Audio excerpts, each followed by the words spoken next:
बंजारे कहां से आए, कैसे जीते हैं जीवन, क्या जानते हैं आप? इस वीडियो में आप सब कुछ जानेंगे। इस वीडियो को देखने से पहले आपने हमारे चैनल को सब्सक्राइब नहीं किया है तो सब्सक्राइब कर लें और वीडियो शेयर जरूर करें।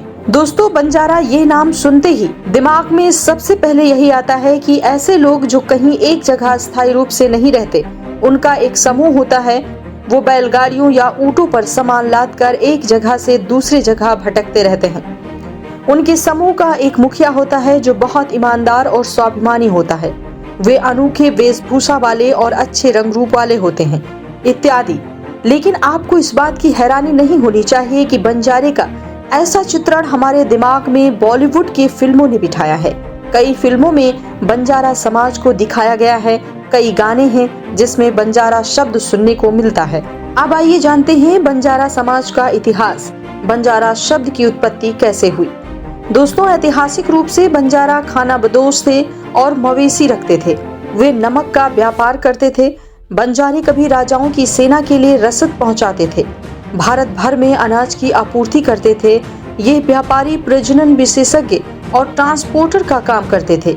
यह सामान को नावों, गाड़ियों, ऊँटों, बैलों, घोड़े, गधे आदि की मदद से एक जगह से दूसरी जगह पहुंचाने का काम करते थे।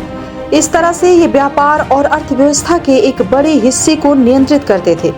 वहीं बंजारा के कुछ उप समूह विशिष्ट वस्तुओं के व्यापार में लगे थे, जैसे तिलहन, गन्ना, तंबाकू, अफीम, फल, फूल, वन उत्पाद आदि। अब वे खेती करने के लिए बस गए हैं। बंजारे जिस गांव में रहते हैं उसे टांडा कहा जाता है। वे पूरे भारत में पाए जाते हैं। भारत के विभिन्न राज्यों में 17 उप समूहों में और 27 नामों से जाने जाते हैं। बंजारा आमतौर पर खुद को गौर और बाहरी लोगों को कौर कहते हैं।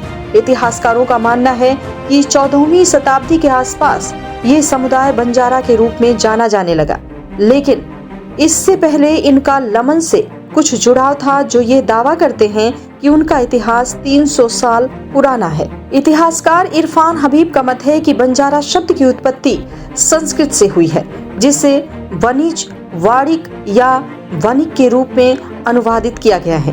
इन शब्दों से ही बनिया शब्द की उत्पत्ति मानी जाती है, जो कि भारत का एक प्रतिष्ठित व्यापारिक समुदाय है। इतिहासकार, शोधकर्ता और लेखक बीजे हलवार के मुताबिक बंजारा शब्द की उत्पत्ति संस्कृत के शब्द वंचर से हुई है। मद्रास के बंजारा अपनी उत्पत्ति वानर राजा सुग्रीव से मानते हैं। सुग्रीव वही हैं जिनके सहायता से राम ने लंका विजय की थी। कुछ कहते हैं ये शब्द फारसी शब्द से आया है, जिसका अर्थ है राइस, करियर्स। लेकिन कुछ का मानना यह है कि हिंदी शब्द बंजरना से आया है। कुल मिलाकर बंजारा शब्द की उत्पत्ति बहुत ज्यादा स्पष्ट नहीं है, लेकिन भारतीय इतिहास के मध्यकाल यानी 6वीं से 16वीं शताब्दी तक के समय में बंजारे सामान्यतः व्यापारी वर्ग से संबंधित रहे। इस काल में कई बंजारा ने अपना अपना अलग समाज स्थापित किया। इनमें गौर बंजारा समाज 16वीं एवं 17वीं शताब्दी में बहुत अधिक प्रसिद्ध रहा। बंजारे वर्ष भर देश के अलग अलग हिस्सों में अपना सामान लाद कर जाते और वीरानों या खाली जगहों पर बस्ती से दूर अपना ठिकाना बनाते। इन बंजारों को भौगोलिक एवं ऐतिहासिक जानकारी भी होती। इन्हें देश के अलग अलग भागों में अलग अलग नामों से जाना जाता है, जैसे बंजारा, लमन, लंबाड़ी, लंबाड़ी, गौर, गौर बंजारा, सुगली, लाभन, बालाडिया, गौरिया, मथुरा बंजारा, चरण बंजारा आदि।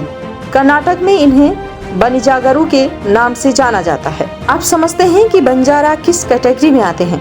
दोस्तों, आरक्षण प्रणाली के अंतर्गत इन्हें आंध्र प्रदेश, तेलंगाना और उड़ीसा में अनुसूचित जनजाति यानी शेड्यूल ट्राइब एसटी के रूप में सूचीबद्ध किया गया है। वहीं कर्नाटक, दिल्ली और पंजाब में इन्हें अनुसूचित जाति यानी शेड्यूल कास्ट एससी में शामिल किया गया है। इसी प्रकार छत्तीसगढ़, गुजरात, हरियाणा, मध्य प्रदेश, महाराष्ट्र और राजस्थान में इन्हें अन्य पिछड़ी जाति के रूप में वर्गीकृत किया गया है। वर्तमान में ये उत्तर पूर्वी राज्यों और केंद्र शासित प्रदेशों को छोड़कर पूरे उत्तर पश्चिमी और दक्षिण भारत में पाए जाते हैं।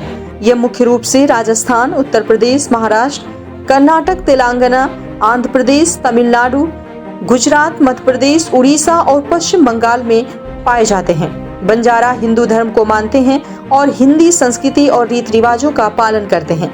लेकिन गौर बंजारा अपनी एक अलग भाषा बोलते हैं जिसे गोर बोली कहा जाता है।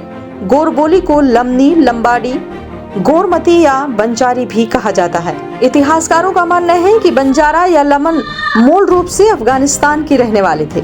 भारत में ये सबसे पहले राजस्थान में बसे और इसके बाद देश के अन्य भागों में फैल गए।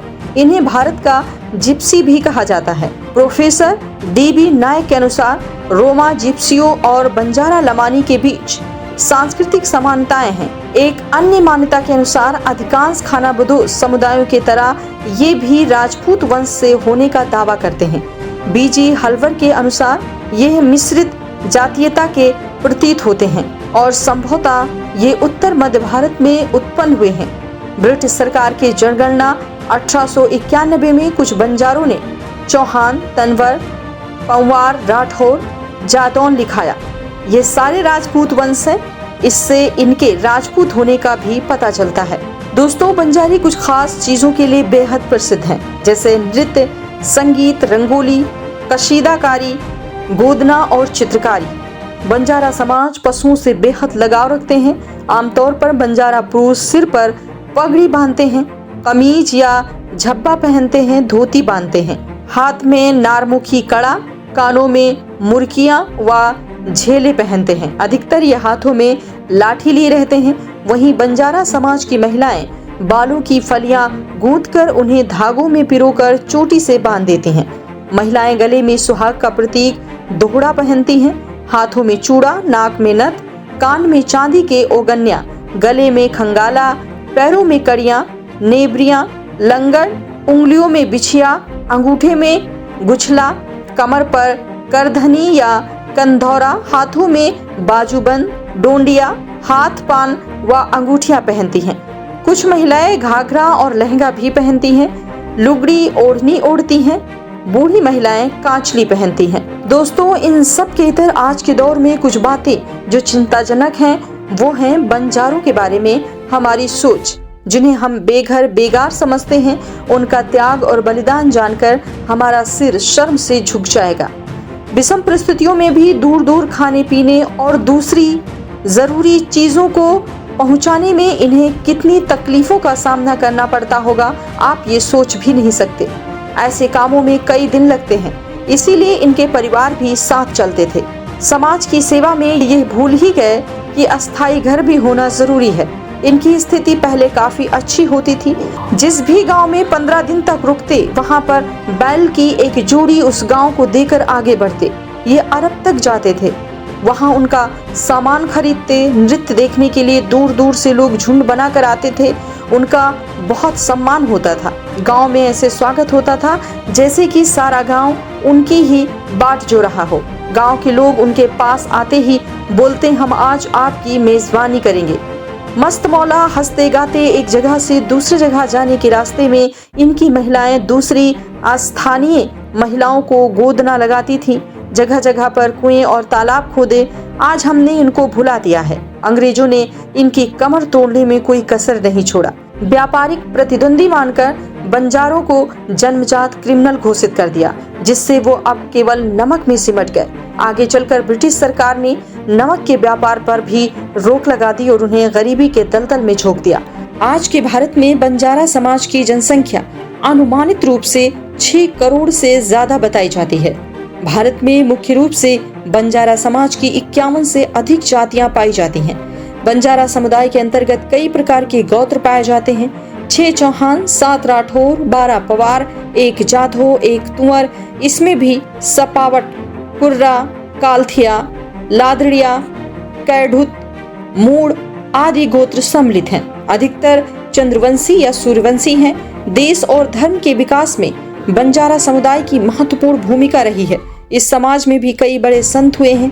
बंजारा धर्मगुरु संत सेवालाल सबसे बड़ा नाम है, जो करीब 284 वर्ष पूर्व हुए थे। तो ये थी जानकारी बंजारा समाज को लेकर। उम्मीद करते हैं ये जानकारी आपको पसंद आई होगी।